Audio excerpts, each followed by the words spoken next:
महाराष्ट्राच्या मतदार यादीत 50 लाख नावे संशयास्पद. किरीट सोमय्या यांचा खळबळजनक दावा. महाराष्ट्राच्या मतदार यादीतील 1.5 कोटी नावांपैकी 50 लाख नावे ही संशयास्पद असल्याचा खळबळजनक दावा भाजप नेते किरीट सोमय्या यांनी केला आहे. केंद्रीय निवडणूक आयोगाच्या नियोजनानुसार देशातील 22 राज्यांमध्ये SIR म्हणजेच विशेष गहन पुनरावृत्ती ही मोहीम राबवली जात असून यामध्ये महाराष्ट्राचा देखील समावेश आहे. या मोहिमेच्या पार्श्वभूमीवर किरीट सोमय्या सध्या महाराष्ट्रभर दौरा करत असून आज एप्रिल 29 रोजी ते बुलढाणा जिल्ह्याच्या दौऱ्यावर होते. चिखली मतदारसंघात 24,000 बोगस नावे. बुलढाणा जिल्हा दौऱ्यादरम्यान सोमय्या यांनी स्थानिक मतदार याद्यांमधील त्रुटींवर बोट ठेवले. चिखली मतदारसंघातील 24,000 नावे ही दुबार किंवा घुसखोरीची आहेत असा गंभीर आरोप त्यांनी यावेळी केला. मतदार यादीतील या घोळासंदर्भात त्यांनी बुलढाण्याचे जिल्हाधिकारी डॉक्टर प्रवीण देवरे यांच्याशी सविस्तर चर्चा केल्याचेही सांगितले. निवडणूक आयोगाकडून राबवण्यात येणाऱ्या या विशेष मोहिमेचा मुख्य उद्देश मतदार याद्यांचे शुद्धीकरण करणे हा आहे.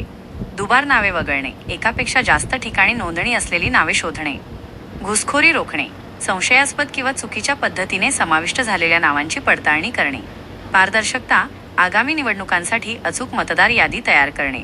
राज्यात या मोहिमेची तयारी सुरू झाली असतानाच सोमय्या यांनी केलेल्या या दाव्यामुळे राजकीय वर्तुळात मोठी खळबळ उडाली आहे. जिल्हा प्रशासनाकडून आता या तक्रारींची दखल घेऊन नेमकी काय कारवाई केली जाते याकडे सर्वांचे लक्ष लागले आहे.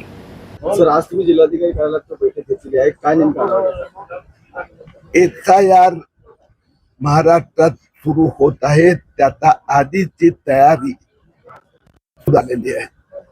मतदार मॅपिंग करणं म्हणजे आधी त्याचं नाव होतं, आता त्यात संबंध महाराष्ट्रात फिरताना असं लक्षात आलं आहे की 1.5 कोटीहून अधिक नावं जे यात मृत झालेली आहे किंवा दुबार आहे किंवा बोगस आहे, त्यातनं 50 लाख नावं संशयास्पद घुसखोर बांगलादेशींची आहे.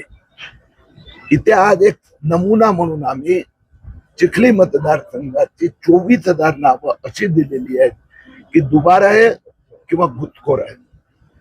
आज जिल्हाधिकाऱ्यांनी आम्हाला प्रॉमिस केलं आहे की त्या सगळ्या 24,000 मतदारांची व्यवस्थित छाननी केली जाणार. मी महाराष्ट्राच्या जनतेला वचन देतोय की महाराष्ट्रात जी 50 लाख अति बोगस घुसखोर नाव आहे ती रद्द करणार. भारतीय जनता पक्षाने 50 अशी विधानसभा काढल्या आहेत ज्यात गेल्या 10-15 वर्षात त्या प्रत्येक 50 मतदारसंघात 30,000 पासून 2 लाख मुस्लिम मतदार वाढले आहेत. तर त्याची छाननी चालू आहे. मी स्वतः त्या मॉनिटर करतो.